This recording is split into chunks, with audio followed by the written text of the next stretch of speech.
Om Shanti. Good morning. 15 अगस्त 2023 की मुरली। मीठे प्यारे बाबा हम बच्चों से कह रहे हैं, मीठे बच्चे, बाप का बिंदी स्वरूप है, उसे यथार्थ पहचान कर याद करो, यही समझदारी है। मीठे बच्चे, बाप का बिंदी स्वरूप है, उसे यथार्थ पहचान कर याद करो, यही समझदारी है। बाबा हम बच्चों से प्रश्न पूछ रहे हैं, बेहद की दृष्टि से स्वप्न का अर्थ क्या है? इस संसार को स्वप्रवत संसार क्यों कहा गया है? उत्तर है, स्वप्न अर्थात जो बात बीत गई। तुम अभी जानते हो यह सारा संसार अभी स्वप्रवत है, अर्थात सतयुग से लेकर कलयुग अंत तक सब कुछ बीत चुका है। तुम्हें अभी सेकंड में इस स्वप्रवत संसार की स्मृति आ गई। तुम सृष्टि के आदि, मध्य, अंत, मूल वतन, सूक्ष्म वतन, स्थूल वतन को जानकर मास्टर भगवान बन गए हो।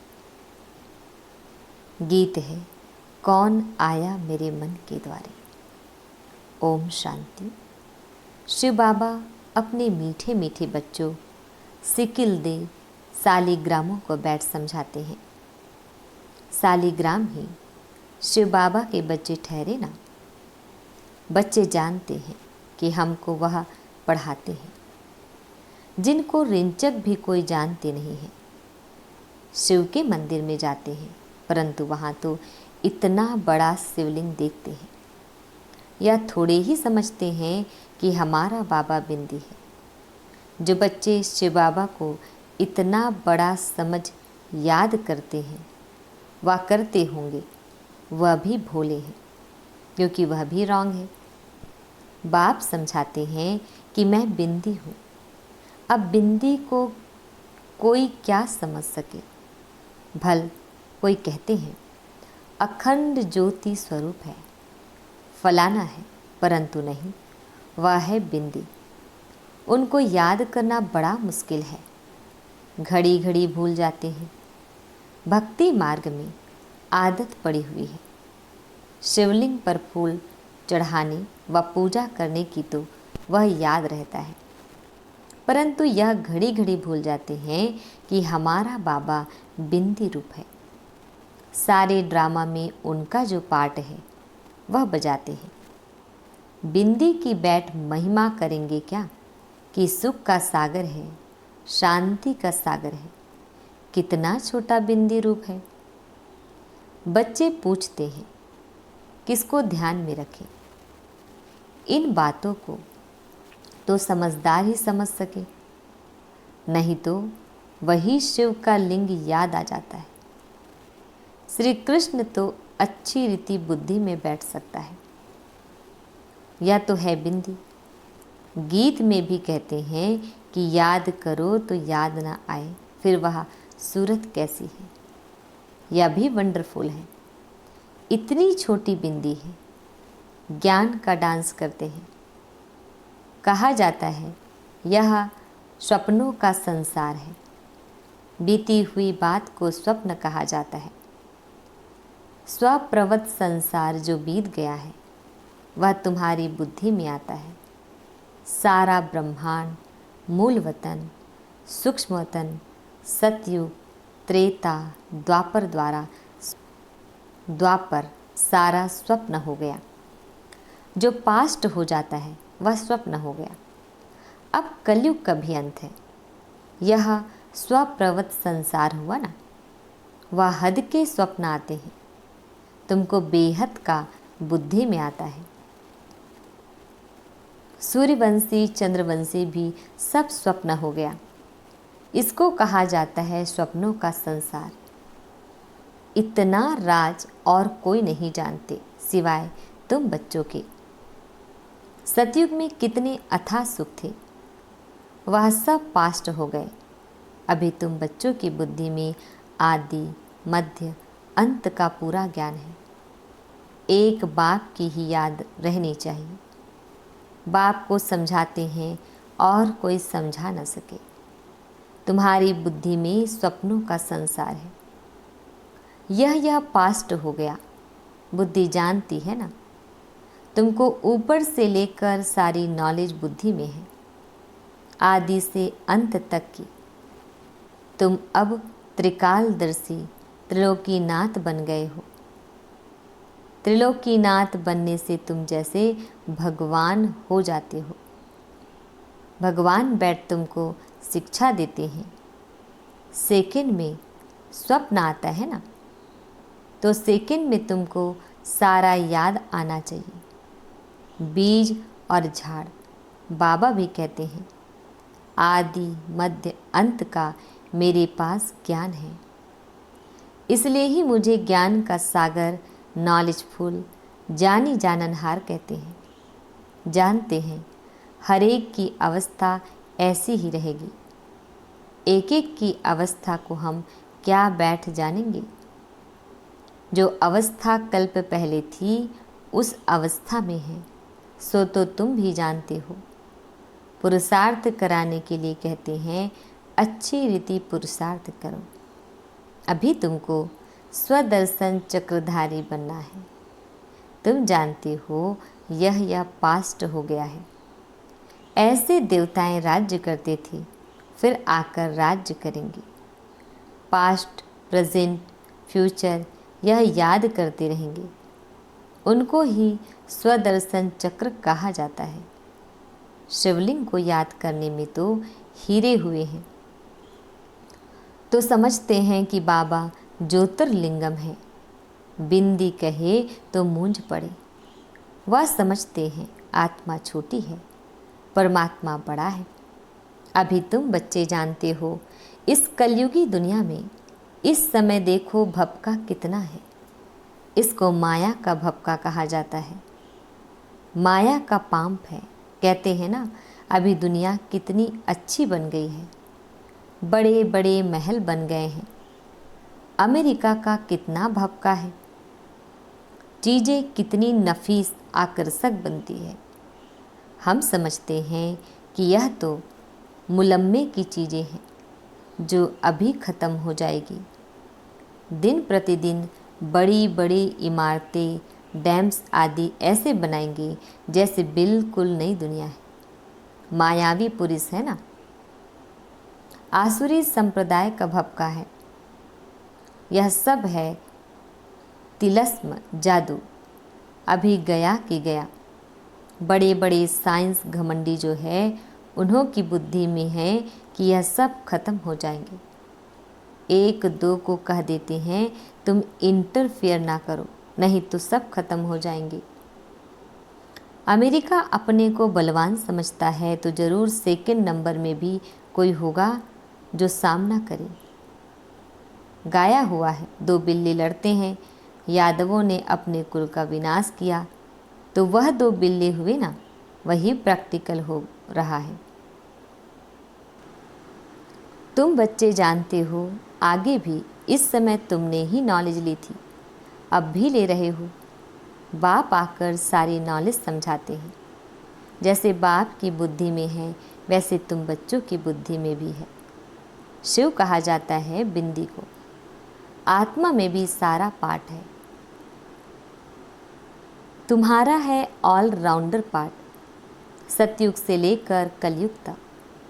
सतयुग त्रेता में तुम जब सुख भोगते हो, तो उस समय बाप का कोई पार्ट नहीं। बाप कहते हैं कि मेरे से भी तुम्हारा जास्ती पार्ट है। तुम सुख में रहते हो, तो मैं निर्वाण धाम में हूँ। मेरा कोई पार्ट ही नहीं। तुमने ऑल राउंड पार्ट बजाया है, तो थके भी तुम होंगे, इसलिए लिखा हुआ है चरण दबाए हैं। बाप कहते हैं, बच्चे तुम थक गए होंगे। तुमने आधा कल्प भक्ति की दर दर धक्के खाए हैं। भक्ति मार्ग में भटकते भटकते तुम थक जाते हो। फिर बाप आकर उजुरा देते हैं, पुजारी से पूज्य बना देते हैं। तुम जानते हो, हम सब पूज्य थे, फिर पुजारी बने हैं। ऐसे नहीं कि परमात्मा आपे ही पूज्य, आपे ही पुजारी है। नहीं, हम ही बनते हैं।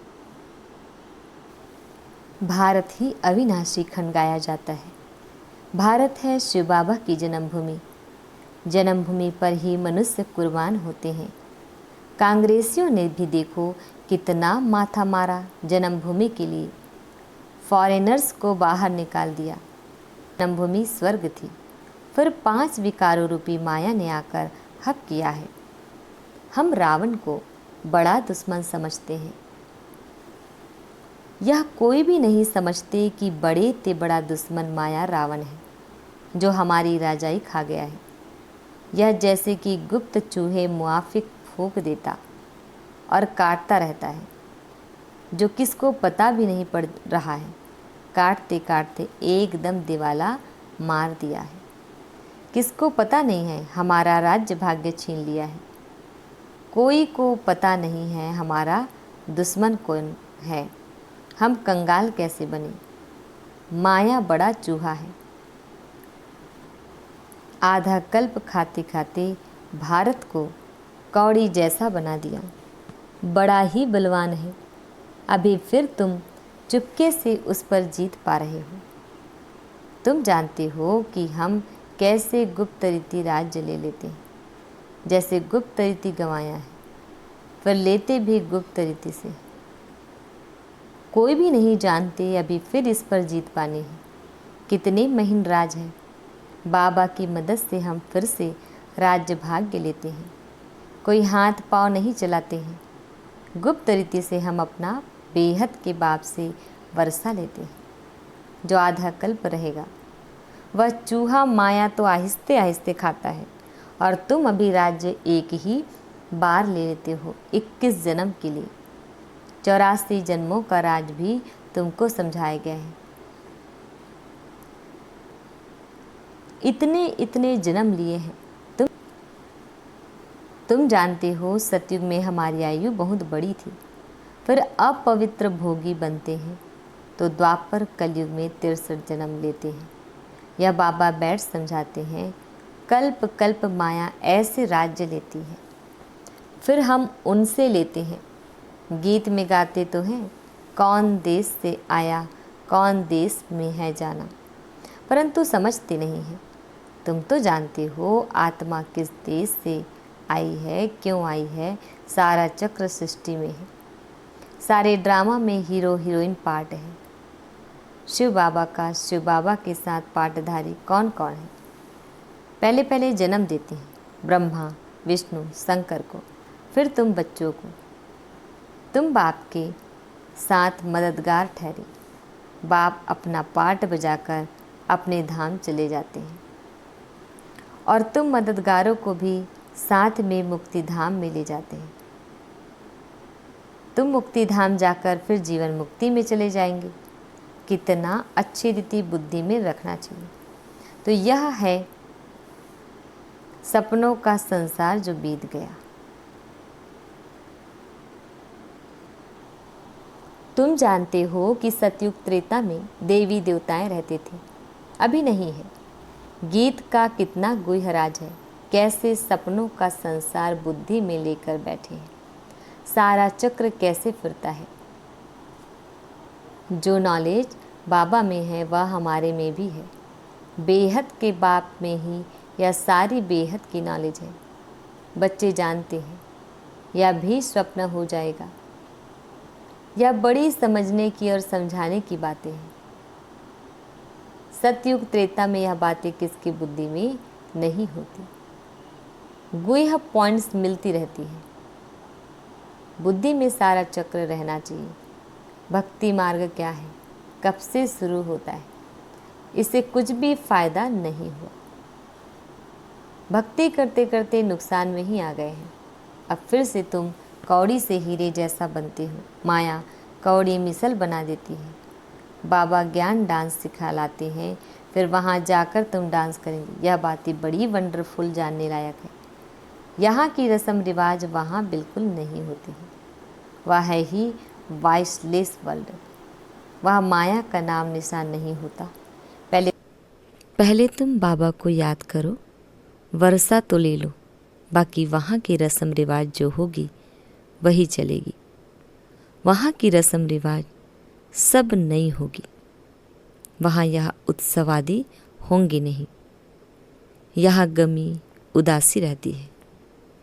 तब सादमाना उत्साह दिलाने वाले उत्सव मनाते हैं। वहाँ तो नित्य है ही सादमाना, रोने की दरकार नहीं रहती, उत्साह मनाने की बात नहीं रहती। सदैव हमारे बड़े दिन होंगे। वहाँ शादी भी धूमधाम से होती है, दहेज मिलता है, दास दासियाँ मिलती है, बाकी त्योहार आदि की दरकार नहीं रहती। यह है ही संगम के त्योहार जो भक्ति मार्ग में मनाए जाते हैं। वहाँ तो सदैव खुशियाँ ही खुशियाँ हैं। अच्छा मीठे प्यारे बाबा हम बच्चों को विश कर रहे हैं, मीठे मीठे सिकिल दे बच्चों प्रति मात पिता बाप दादा का याद प्यार और गुड मॉर्निंग। रूहानी बाप की रूहानी बच्चों को नमस्ते। हम रूहानी बच्चों की रूहानी बाप दादाजी को याद प्यार गुड मॉर्निंग और नमस्ते। शुक्रिया बाबा शुक्रिया। धारणा के लिए मुख्य सार है, फर्स्ट पॉइंट है, स्वदर्शन चक्र फिराते माया पर गुप्त रीति विजय प्राप्त करनी है। बाप समान नॉलेजफुल होकर रहना है। सेकंड पॉइंट, बाप जो है जैसा है उसे यथार्थ बिंदी रूप में जानकर याद करना है। बिंदु बन बिंदु बाप की याद में रहना है, भोला नहीं बनना है। बाबा हम बच्चों को वरदान दे रहे हैं, बाप के डायरेक्शन प्रमाण सेवा समझ हर कार्य करने वाले सदा अथक और बंधन मुक्त भाव। डिटेल है, प्रवृत्ति को सेवा समझकर संभालो, बंधन समझकर नहीं। बाप ने डायरेक्शन दिया है, योग से हिसाब किताब चुकतू करो। यह तो मालूम है कि वह बंधन है, लेकिन घड़ी घड़ी कहने व सोचने से और भी कड़ा बंधन हो जाता है और अंत घड़ी में अगर बंधन ही याद रहा तो गर्भ जेल में जाना पड़ेगा। इसलिए कभी भी अपने से तंग नहीं हो, फंसो भी नहीं और मजबूर भी ना हो। खेल खेल में हर कार्य करते चलो तो अथक भी रहेंगे और बंधन मुक्त भी बनते जाएंगे। श्लोकन, भ्रकुटी की कुटिया में बैठकर तपस्वी मूर्त होकर रहो, यही अंतर्मुक्ता है। ओम शांति।